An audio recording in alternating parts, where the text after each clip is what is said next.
자, 오늘은 히브리서 2장을 마무리하도록 하겠습니다. 본문은 9절까지 채택이 됐지만 오늘 다룰 내용은 2장 마지막 부분까지 전체를 다루도록 하겠습니다. 우리 지난 시간까지는 주로 어떻게 그 천사 숭배에 빠져 있던 히브리 유대인들에게 그리스도가 천사보다 훨씬 월등한 존재인가를 집중해서 설명을 드렸습니다. 그런데 여러분, 어느 시대든지 또 어느 사건이든지 역사라는 시간 속에 또 새로운 지식을 받아들이다 보면 처음부터 흔쾌하게 선뜻 받아들여지는 경우는 없어요. 누구나 사실일까? 정말 그럴까? 이렇게 의구심을 가지고 또는 퀘션 마크를 붙여서 흔들리게 돼 있습니다. 근데 꼭 흔들리는 게 나쁜 걸까요? 그렇진 않아요. 이 당시 히브리서라는 글을 받아든 수신자들도 그런 흔들림이 있었어요. 그래서 그들에게 오늘 이 본문은 기독론적인 정확한 변증을 정리한 글들로 구성이 되어 있습니다. 그러니까 그런 흔들림 속에서 결국 우리는 하나씩 하나씩 정리를 해나가는 거죠. 또 시대도 혼란을 겪다 보면 항상 답을 찾아서 가게 돼 있습니다. 꽃도 흔들려야 핍니다. 작고 큰 바람에 줄기들이 수없이 흔들려야 버티기 위해서, 꽃을 피우기 위해서 그들은 땅 밑에 보이지 않는 그 뿌리가 땅 밑으로 계속 쭉쭉 파들어가죠. 그래서 아주 건실한 줄기가 되고 그 위에서 꽃이 피어나는 겁니다. 그렇다면 이 고민이 과연 그 시대에만 있었을까? 그렇지 않아요. 지금 우리가 이 글을 받아들이고 있다는 건 무슨 뜻일까요? 그런 사람들이 살았던 어느 시대든 비슷한 고민, 비슷한 흔들림, 비슷한 질문들이 있었다는 겁니다. 그러면 오늘 그 당시 2000년 시대로 돌아가서 현재를 사는 우리들이 시공간을 뛰어넘어서 과연 그 시대의 성도들의 고민이나 또 우리의 고민의 그 동질성은 뭘까? 또 무슨 문제로 그들은 신앙의 회의를 느꼈고 선뜻 받아들이질 못했고 어떤 물음을 가지고 있었을까? 한 세 가지로 정리를 해보면 이렇습니다. 첫 번째, 띄워주세요. 그들의 질문이 이겁니다. 천사들보다 조금 못한 존재가 되었는가? 자, 이 질문은 무슨 뜻인가 하면 앞서도 서론 시간에 말씀을 드렸지만 이 글을 받아드는 대상들이 대체로 정통 히브리인들입니다. 그렇다면 그들이 구약의 많은 이해를 이미 전제하고 있다는 뜻입니다. 그래서 우리가 시편 8편을 한번 띄워주실까요? 이 질문에 대한 이해를 갖기 위해서 자, 한번 같이 읽읍시다. 시작. 그를 하나님보다 조금 못하게 하시고 영화와 존귀로 관을 씌우셨나이다. 이 본문의 의미는 이렇습니다. 여기 하나님보다라고 표현되어 있는데 사실은 이렇게 정확하게 번역이 되기 전에는 이 하나님이 천사로 번역이 되어 있었어요. 그래서 히브리인들이 읽고 외우고 알고 있던 경전에는 이 부분이 천사로 쓰여져 있었습니다. 천사. 근데 이제 개정이 되면서 이 부분이 정확히 하나님보다 조금 못하게 하시고로 번역이 됐죠. 자, 그러면 첫 번째 질문으로 다시 돌아가면 질문을 한번 띄워주실까요? 천사들보다 조금 못한 존재가 되었는가? 어떻게 그분이 그리스도라면 천사보다 우월한 존재라면 왜 구약 성경에는 이런 표현이 있는가? 천사들보다 조금 못한 존재가 되었는가? 이런 질문이 있었어요. 당연하겠죠? 두 번째 띄워주실까요? 그리고 그분이 메시아라면 어떻게 그 메시아가 십자가라는 저주의 상징이 된 형틀에 그토록 무기력하게 죽어가야 하는가? 이해가 안 되죠. 그리고 세 번째 문항을 띄워주실까요? 한번 같이 읽겠습니다. 시작. 분명 서로 성경 여러 곳곳에서 성경 기자들이 증언해 놓기를 만유는 그리스도에게 복종하도록 돼 있다. 종국에는. 그런데 점점 세상의 그 험한 역사를 덮어쓰면서 겪어보니까 만유는 그리스도께 복종하는 게 아니고 가이사에게 점점 복종하더라. 온 제국이 로마의 힘에 짓눌려서 로마는 승승장구를 하고 세계를 지배하고 있고 확대해 나가고, 그리고 만유는 그 가이사에게 복종하더라. 그래서 로마 황제가 앉는 이 보좌, 이 보좌의 개념이 세 가지로 요약이 되었죠. 거기에서 심판이 이루어지고, 거기에서 통치가 진행이 되고, 모든 이 땅의 영광이 로마 황제의 보좌로 돌아가는 그 의미를 로마 황제의 보좌는 상징하고 있었습니다. 그런 현실적 상황을 부딪히면서 이 시대를 살았던 그리스도인들은 이 세 가지 질문이 있었어요. 그래서 오늘의 주된 내용은 이 세 가지 질문에 대한 세 가지 답입니다. 그것을 이제 한 단계 한 단계로 우리가 세 가지 단계로 설명을 드리겠는데, 이제 성경을 근거로 좀 보도록 하죠. 우선 9절부터 좀 볼까요? 9절. 오직 우리가 천사들보다 잠시 동안 못하게 하심을 입은 자, 곧 죽음의 고난을 받으심으로 말미암아 영광과 존귀로 관을 쓰신 예수를 보니 이를 행하심은 하나님의 은혜로 말미암아 모든 사람을 위하여 죽음을 맛보려 하심이라. 자, 여기 보시면 천사들보다 잠시 동안 못하게 하심을 입은 자, 누구를 가리키죠? 그리스도를 가리켜요. 이제 그 부분에 대해서, 그 히브리인들의 의문과 질문에 대해서 이제 변증적인 답변을 하는 겁니다. 그리고 이제 11절을 한번 읽어볼까요? 전체가 시작. 거룩하게 하시는 이와 거룩하게 함을 입은 자들. 죄송합니다. 10절 건너뛰었네요. 시작. 그러므로 만물이 그를 위하고 또한 그로 말미암은 이가 많은 아들들을 이끌어 영광에 들어가게 하시는 일에 그들의 구원의 창시자를 고난을 통하여 온전하게 하심이 합당하도다. 자, 지금부터 히브리 기자가 설명하고자 하는 초점은 하나예요. 복잡하게 생각하시면 안 돼요. 왜 메시아인 그리스도가 잠시 동안 이지만 하나님보다 조금 못한 존재가 되었는가? 여긴 천사라고 표현을 하고 있지만 다른 번역으로는 누구라고도 말할 수 있다고요? 하나님이라고도 말할 수 있어요. 왜 하나님보다 조금 못한 존재가 돼요? 여기 조금이라는 말은 기간을 얘기하는 거예요. 잠시 동안 못한 존재가 되었는가? 이건 뭘 얘기할까요? 즉 성육신한 사건을 얘기합니다. 여러분, 질문 들어갑니다. 하나님의 위격과 아들이신 그리스도의 위격은 차이가 있습니까? 같습니까? 같습니다. 신분적으로는 아버지와 아들 관계지만 이 위격은 같아요. 동등한 지위를 갖고 있는 겁니다.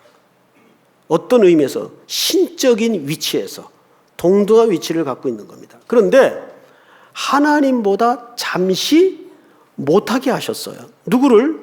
아들이신 그리스도를. 이것은 뭘 얘기하는 거라고요? 성육신한 사건을 얘기하는 거라고요. 그러면 지금부터 왜 그렇게 하셨는가? 여기 합당하다 그랬어요. 그것이. 왜 그렇게 하셨는가? 자, 여기 보니까 10절 끝에 이렇게 되어 있네요. 영광에 들어가게 하시는 일에 그들의 구원의 뭐를? 창시자를 앞으로 보십시다. 보통 예수님을 설명할 때는 헬라 말에 무슨 단어를 쓰는가 하면 큐리오스라는 단어를 써요. 주님 할 때 큐리오스라는 단어를 써요. 그런데 성경 전체에 걸쳐서 꼭 네 차례만 쓰여진 독특한 단어가 여기 쓰여져 있습니다. 아르케고스. 이 단어가 여기 쓰여져 있어요.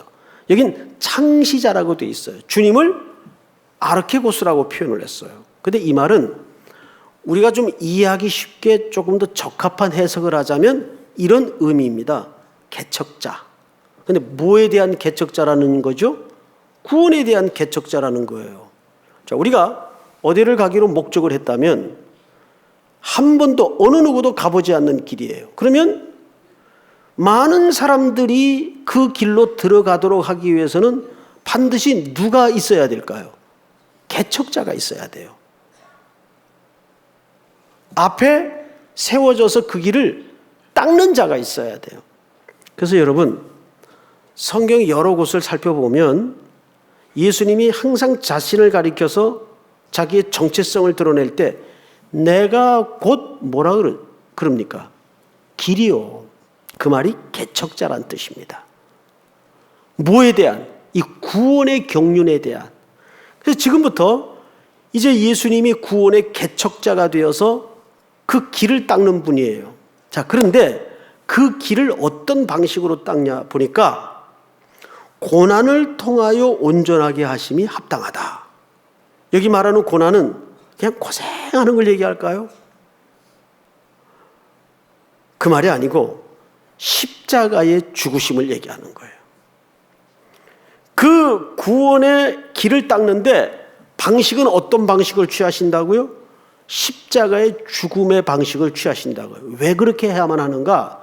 그 설명을 11절에서 이렇게 합니다. 11절 다 같이 한번 읽겠습니다. 시작. 거룩하게 하시는 이와 거룩하게 함을 입은 자들이 다 한 근원에서 난지라. 그러므로 형제라 부르시기를 부끄러워하지 아니하시고. 네, 자 앞을 보십시다.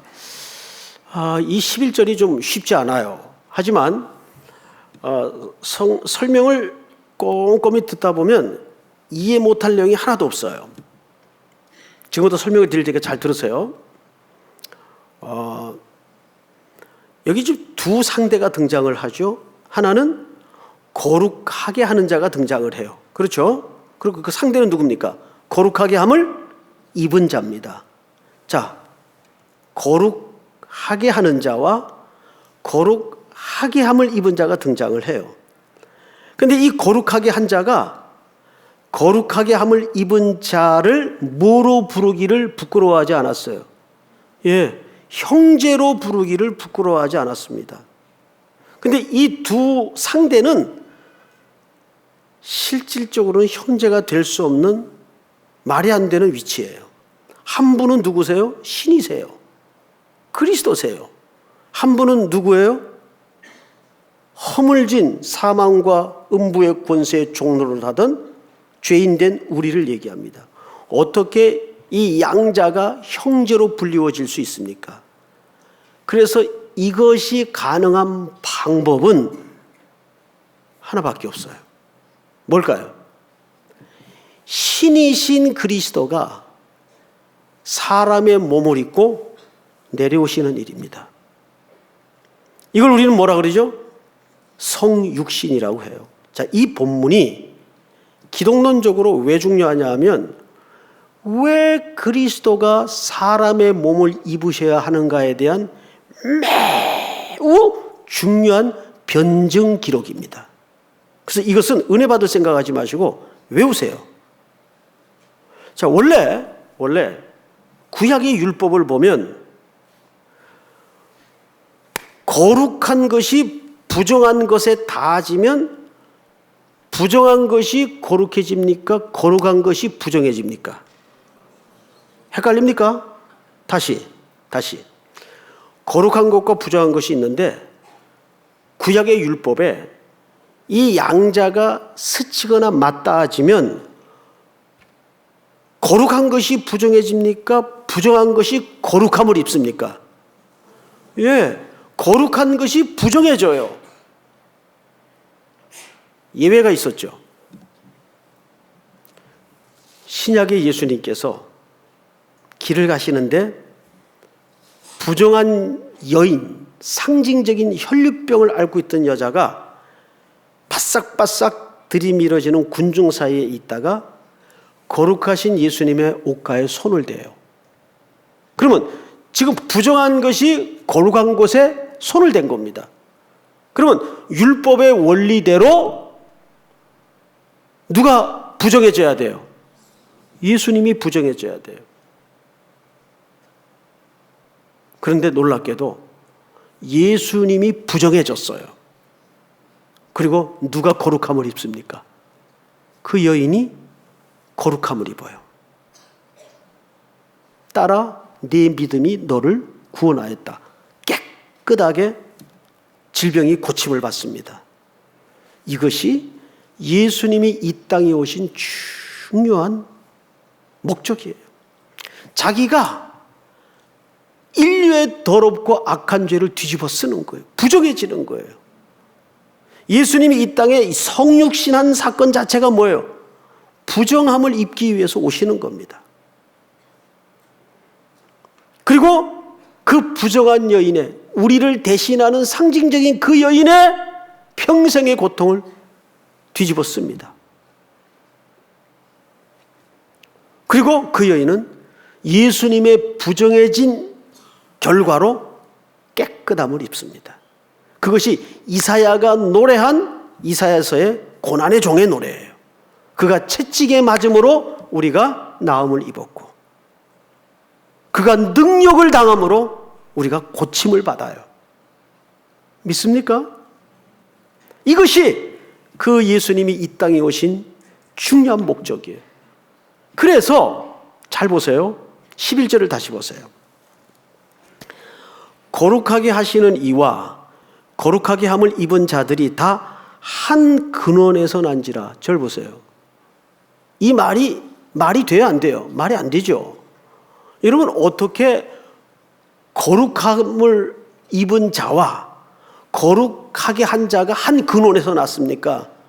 본질 자체가 다른데 원리적으로는 맞는데 실질적으로는 틀려요.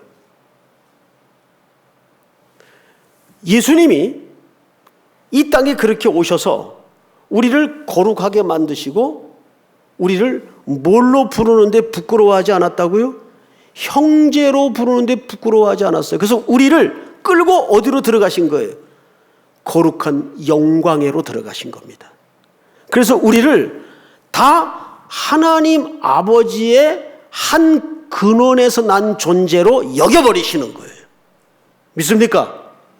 은혜는 역임을 받는 거예요. 하나님의 자비로움으로 긍휼히 역임을 받는 거예요. 역임을 받아요. 하나님의 아들로 딸로. 놀라운 일이죠. 어마어마한 일이 내 신분 속에 일어난 거예요.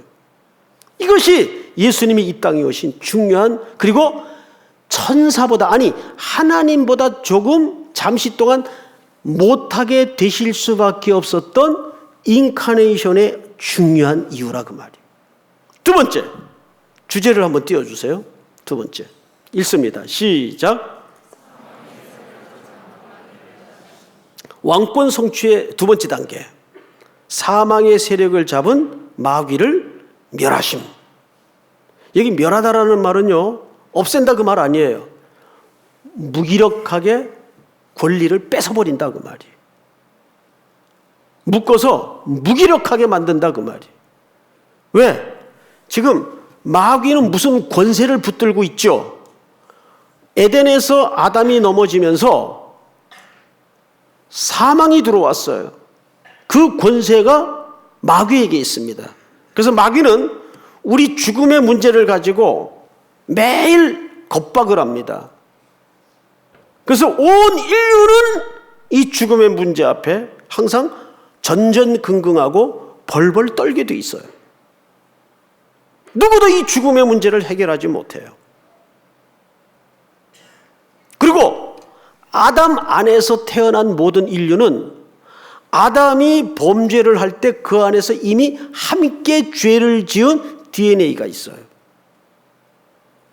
영적인 DNA가 이미 그 안에서 같이 죄를 범했습니다. 넘어졌어요. 이게 대표성의 원리입니다.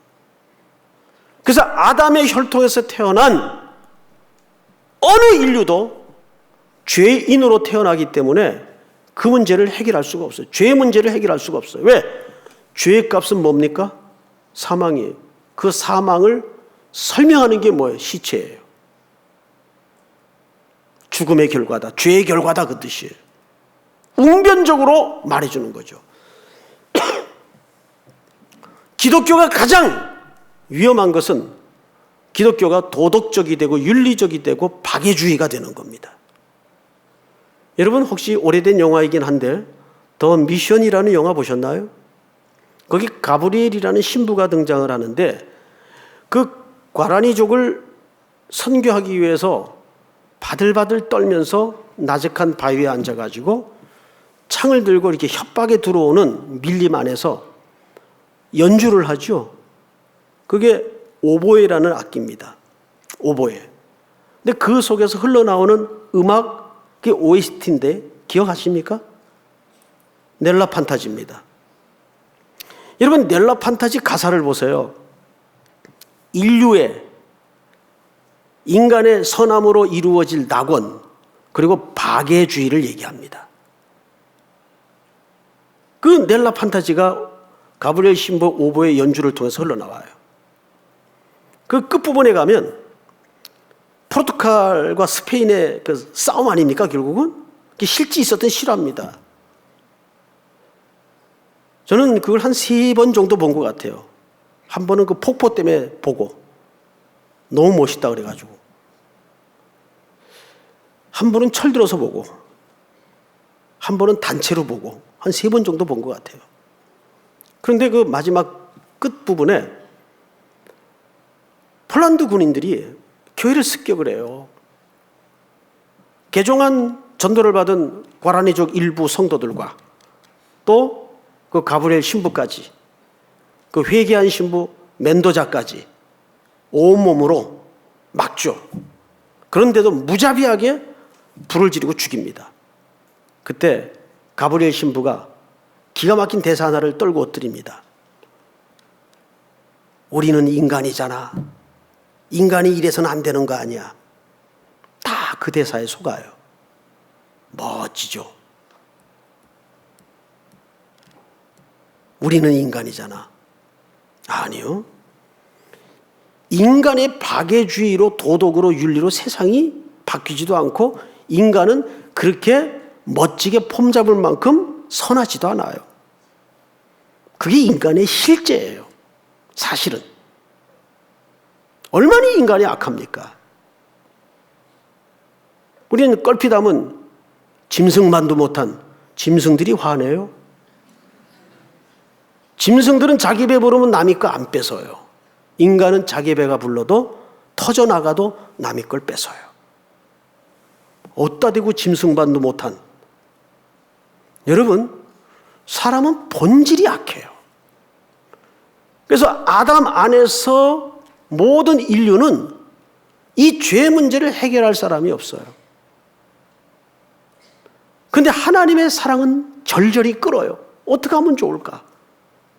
그래서 하나님이 꺼내놓은 카드가 예수 그리스도라는 성육신의 카드입니다. 아들을 사람의 몸을 입히어서 내려보내시면서 아들은 그 아버지의 계획에 순종하신 거죠. 이게 기가 막힌 신비예요. 그래서 유진 피터슨이라는 분은 평범함 속에 하나님의 신비와 경의가 담겨져 있다. 그래서 여러분 상식과 평범함을 무시하지 마세요. 하나님이 능력이 없어서 그런 방법을 택했을까요? 그 속에 우리를 사랑하시는 그분의 경의를 담아내고 싶었던 겁니다. 그렇게 예수님은 오셔서 기꺼이 십자가 제단에 자신을 죽입니다. 하나님의 공의는 범죄한 자는 죽도록 돼 있어요. 성경적 정의는, 죄의 정의가 뭐냐? 하나님과 관계가 흐트러진 게 죄입니다. 그 죄의 결과는 죽음으로 나타나고 죽음의 결과가 하나의 상징적으로 시체입니다. 그래서 민수기 6장에 보면 나실인, 구별된 자라는 의미죠. 금해야 될 세 가지 중에 하나가 시체에 손을 대지 못하도록 되어 있어요. 왜? 근데 행위나 율법의 문제가 아니에요. 네가 누구냐를 존재를 확인하라는 겁니다. 시신은 뭐의 결과입니까? 죽음의 결과예요. 죽음은 뭐의 값이에요? 죄의 값이에요. 더 이상 그리스도의 보혈로 구속함을 입은 모두는 죽음의 문제와 이제는 관계가 없다를 선언하는 겁니다. 그래서 예수님이 슬피 통곡하며 외길에서 장사 지내기 위해 나오는 과부의 나인성 과부의 아들을 담아져 있는 관에다가 율법을 깨면서 손을 대요. 손을 대시사 일어나라. 그러자 그 과부의 아들이 일어나 어미의 품에 돌아가지 않습니까? 생명과 죽음의 싸움이에요. 그것은 예수님이 자기의 죽음을 암시하는 겁니다. 그래서 예수님이 기꺼이 십자가 제단에 그 죄의 값을 인류를 대표해서 둘째 아담의 모습으로 자신의 목숨을 지불하시는 거죠. 그 지불했다는 말이 다 이루었다 뜻입니다. 예수님의 마지막 말씀이었죠. 테텔로헤이스. 이것은 헬라 상인들이 상호간에 거래를 할 때 영수하는 모습이에요. 이 생명값은 지불되었다. 이 죄값은 지불되었다. 그래서 예수 그리스도의 보혈의 공로로 은혜를 입은 누구든지 다시는 죄의 정죄와 이 죽음의 문제에 대해서 정죄받을 수 없습니다. 그래서 성경을 잘 보시면 이렇게 되어 있어요. 14절을 잘 보세요. 자녀들은 혈과 육에 속하였음에 그도 또한 같은 모양으로 혈과 육을 함께 지니심은 죽음을 통하여 죽음의 세력을 잡은 자 곧 마귀를 멸하시며 무장해제시켰다 그 말이에요. 근데 이걸 뭘로 하셨다고요? 이건 죽음을 통해서만 가능한 일이에요. 그래서 십자가의 사건은 하나님의 죄에 대한 공의로움과 죽을 수밖에 없었던 우리를 향한 하나님의 끓는 사랑이 함께 입맞춤한 자리가 십자가 현장이에요. 그런데 이 십자가의 사건은 2000년 전 예수님께서 갈보리 언덕에 못 박혀 죽으시고 고난받으시고 피 흘려 우리를 구원하신 박제된 역사로 남아서는 안 돼요. 의미를 되살리자는 말도 아니에요. 그것은 지금도 십자가의 보혈의 공로의 은혜가 오늘 우리 삶의 현실에 흘러야 됩니다. 그것이 진짜 종교개혁 500주년을 맞는 마틴 루터가 온 인생을 걸고 거대한 교회라는 조직과 맞서 싸웠던 진짜 명분입니다. 개혁이라는 것은 제도나 프로그램을 만들고 법을 뜯어고치고 법을 새로 만드는 게 개혁이 아니에요. 히브리서 기자의 개혁의 정의는 뭡니까?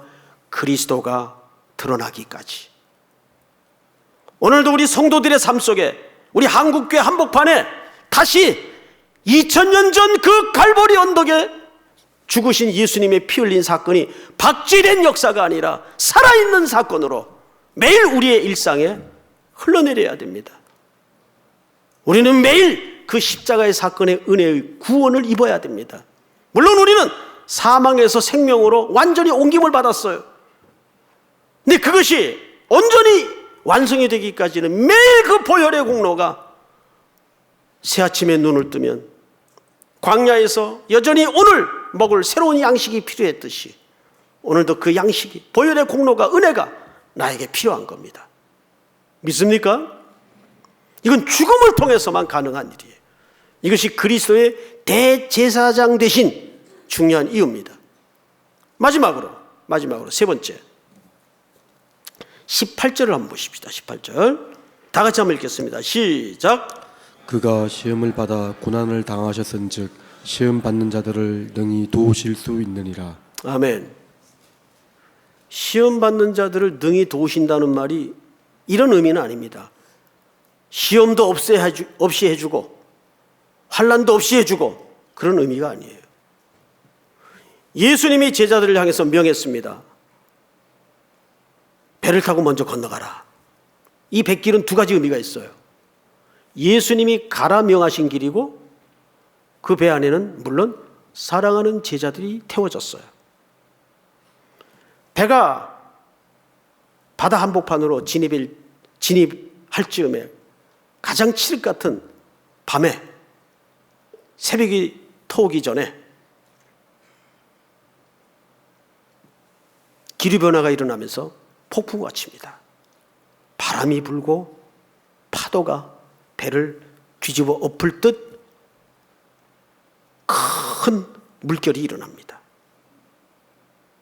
이상하잖아요. 주님이 가라신 길이고 사랑하는 제자들이 탄 배입니다. 그런데 바람이 있고 파도가 쳐요. 이게 우리 성도들의 삶이에요. 다른 게 뭐죠? 그 안에서 주님과 동행하는 법을 배우도록 하는 거예요. 우리 요한복음 17장을 한번 볼까요? 띄워주세요. 시작. 내가 비웃는 것은 그들을 세상에서 데려가시기를 위함이 아니요 다만 악에 빠지지 않게 보존하시기를 위함이니이다. 이 기도는 유명한 기도입니다. 예수님이 가르친 기도는 많아요. 대표적인 기도가 주 기도문이죠. 그건 주님이 하신 기도가 아닙니다. 우리에게 기도를 할 땐 이렇게 이런 골격을 갖춰서 이런 순서대로 하라고 가르쳐 주신 기도예요. 이 기도는 예수님이 직접 아버지께 우리를 놓고 하신 중보의 기도입니다.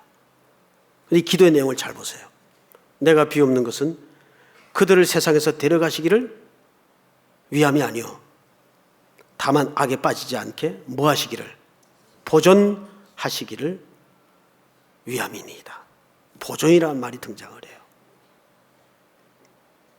예수님이 육신의 몸을 입고 이 땅에 오셔서 인간의 삶을 사셨던 것은 완전한 인간으로 사신 거예요. 우리처럼 슬프시고 우리처럼 속상하시고 우리처럼 허기지시고 우리처럼 욕구가 있고 그런데 죄를 짓지 않고 다 이기셨어요. 그러나 완전한 인간으로서 키가 자라고 지혜가 자랐기 때문에 우리의 약함과 슬픔을 다 아십니다. 우리의 비겁함도 다 아세요. 우리의 못남을 다 아세요. 그래서 예수님을 뭐라고 부르죠? 어느 작가가 말하기를 상처 입은 치유자라고 불러요. 그분은 그냥 먼 산에 앉아가지고 그렇게 하면 안 된다, 저렇게 하면 망할 텐데 이러는 분이 아니에요. 오늘도 여전히 우리 성도들이 현실 속에 들어오셔서 우리의 슬픔, 분노, 억울함, 한숨, 눈물, 고통, 시련 다 겪으시고 아시는 분이에요. 그분만이 참된 우리의 동행자가 되시고 치유자가 되시는 겁니다. 결국 여기 보존하겠다는 말은 동행해 주시겠다는 얘기예요. 내가 너희 눈물 안다, 내 시련을 안다, 내 한숨을 안다, 내 절망을 안다. 그러나 내가 그 자리에 너와 함께 있다. 이 과정에서 우리에게 뭘 바라실까요? 예수님과 동행하는 법을 가르치시는 겁니다.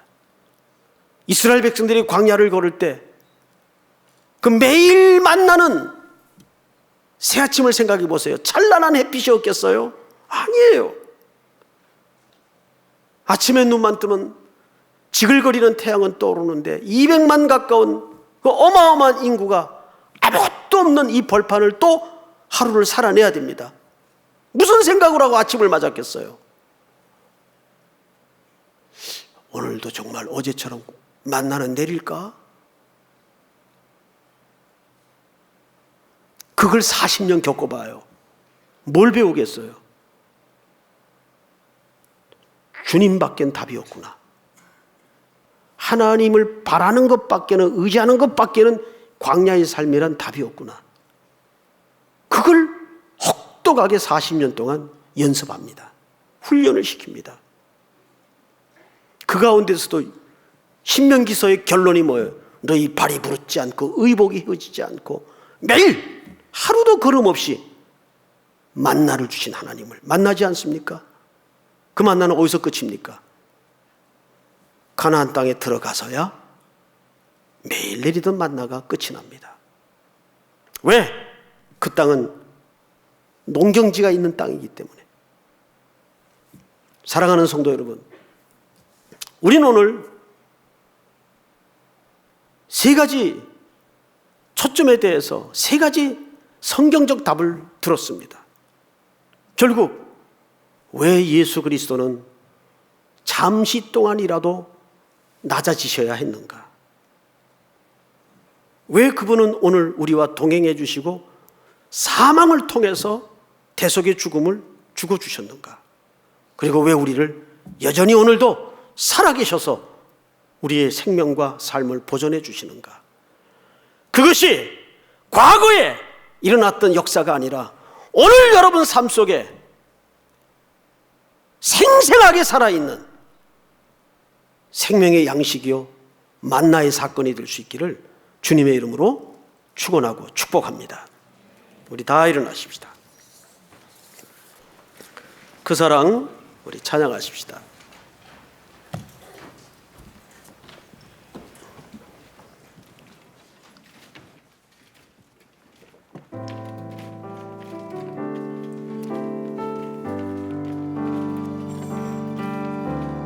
아버지 사랑 내가 노래해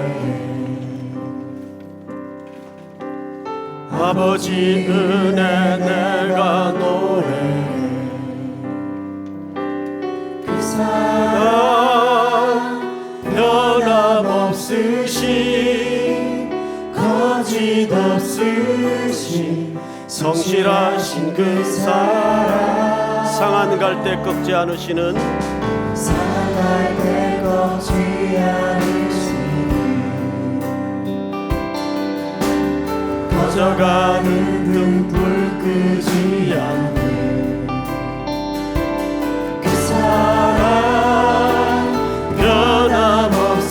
변함없으신 거짓 없으신 성실하신 그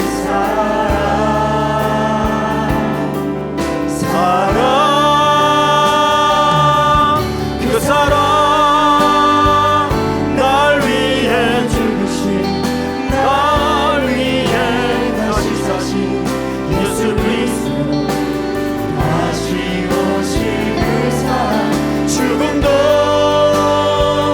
생명도 천사도 하늘의 어떤 권세도 끊을 수 없는 영원한 그 사랑의 그 사람 날 위해 죽으신 그 사랑 날 위해 죽으신 날 위해 다시 서신 예수 그리스도 다시 오신 그 사랑 죽음도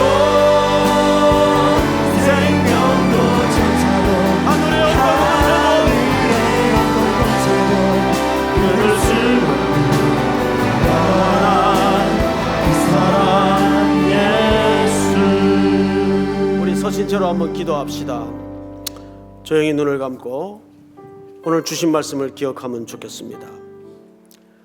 왜 잠시 동안 그리스도는 천사보다 하나님보다 낮은 위치로 내려오셨는가? 그리고 그분은 왜 사망으로 우리를 구원하셔야만 했는가? 그리고 우리를 끝까지 보호하시고 인도하실 것을 약속합니다.